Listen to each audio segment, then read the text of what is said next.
When this woman arrived at the supermarket this morning, she consciously decided to be obnoxious, as she was in a hurry, so searching for a parking space was wasted time. She ended up double parking in a disabled spot. She had a decision she would regret right shortly after, because when she returned, she was forced to call the police. But before we start, smash the like button and make sure to subscribe if you haven't, and hit that notification bell so that you won't miss any new stories. She parked her car and hurried to the bakery. Carol noticed she double parked, but she didn't feel like correcting it. Who cared about that? She would be back in a minute.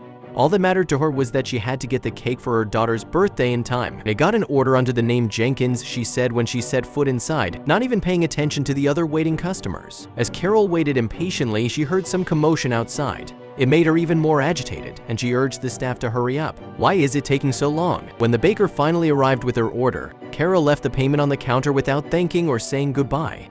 She hurried back to her car but was met with a curious sight. The commotion she heard inside the bakery was a group of people standing by her spot. "What's all this?" she asked. But when the group of people scattered, Carol got the fright of a lifetime.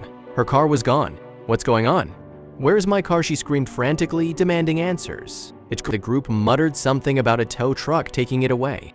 Carol couldn't believe what she was hearing and called the police to get answers. "Where have you taken my car?" Carol demanded the moment the phone operator answered the phone. Now a little flustered, the operator answered she needed a little more information. Frustrated, Carol explained that her truck had just been towed, but to her surprise, the operator answered that it hadn't been done by the police. "What do you mean? It's just been towed," Carol repeated, getting more and more frustrated. "You just took my car. I saw it with my own eyes." Her lies didn't change the operator's answer. There was nothing in their system about a car towing. "We don't have your car," the operator said. "Well, then find out who did," she screamed at her phone. The operator asked for additional information and promised to do their best, but that wasn't enough for Carol, and she hung up with a sigh, not convinced the police would be any help.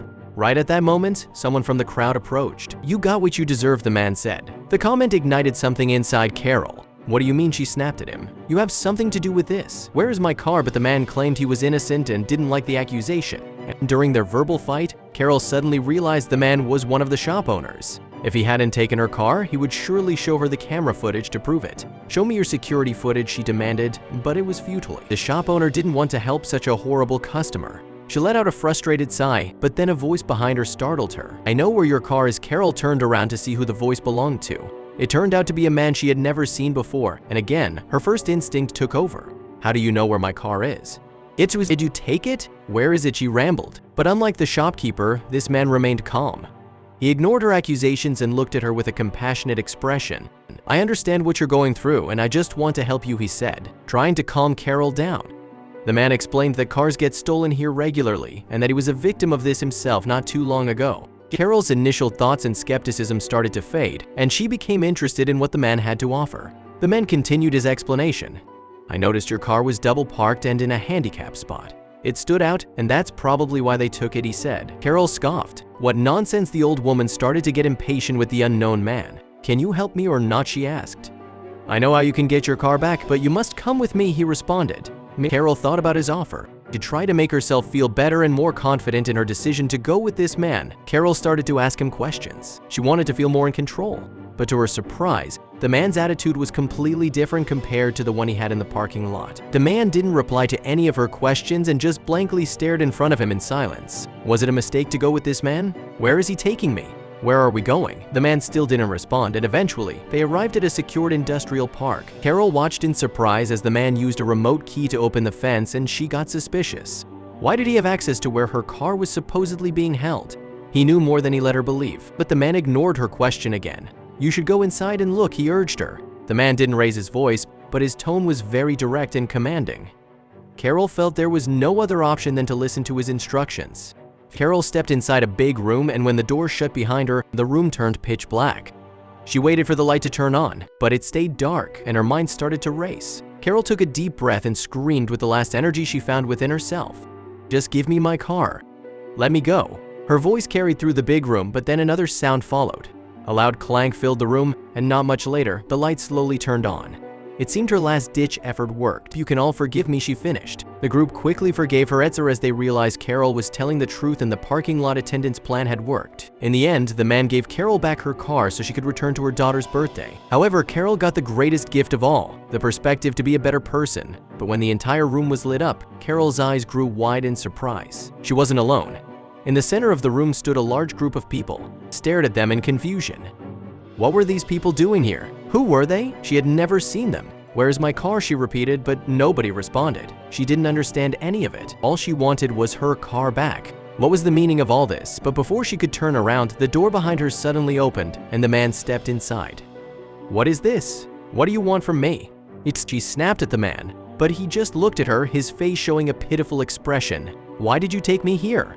Do you even want to help me? Do you even know where my car is?" Carol continued bombarding the man with questions. The man started explaining that she might recognize him as the parking lot attendant from the city center, where she always parked her car. The man explained that he had noticed her horrible behavior. "I couldn't believe someone could act like that. So I kept a close eye on you ever since," he said. "And today you managed to cross the line," he continued. When he saw her double park her car on the disabled spot, it was the final straw. He couldn't let Carol continue her behavior and had to act. So he called a friend who owned a tow truck and asked him to tow her car. Until this moment, the man had been patient and showed no sign of anger, but that all suddenly changed. "You can get your car back when you realize what damage you caused," he shouted while he gestured to the group of people in front of them. Carol's gaze went from the man to the group and back. "What damage?" she asked in confusion. What did this guy mean? Was he crazy? "I've never seen any of these people in my life." "What do you mean?" Carol was about to go on a tirade, but the man silenced her. "I will tell you exactly what I mean," the man said, raising his voice for the first time. The man continued explaining that Carol didn't pay attention to her surroundings, hurting others in the process. "Let me show you," he said as he walked toward the group and urged Carol to come. The man stopped beside a girl and asked if she recognized Carol. The girl nodded subtly, and the man explained that she was a shop employee. He saw her leaving the shop in tears because Carol verbally abused her for giving one less savings stamp than the old woman was owed. Carol didn't have time to respond as the man continued with the old man beside the girl. "This man hurt his knee when he suddenly had to dodge away from your car because you were driving recklessly in the parking lot," he explained while staring at Carol, who felt increasingly uncomfortable. And so the man went on and on.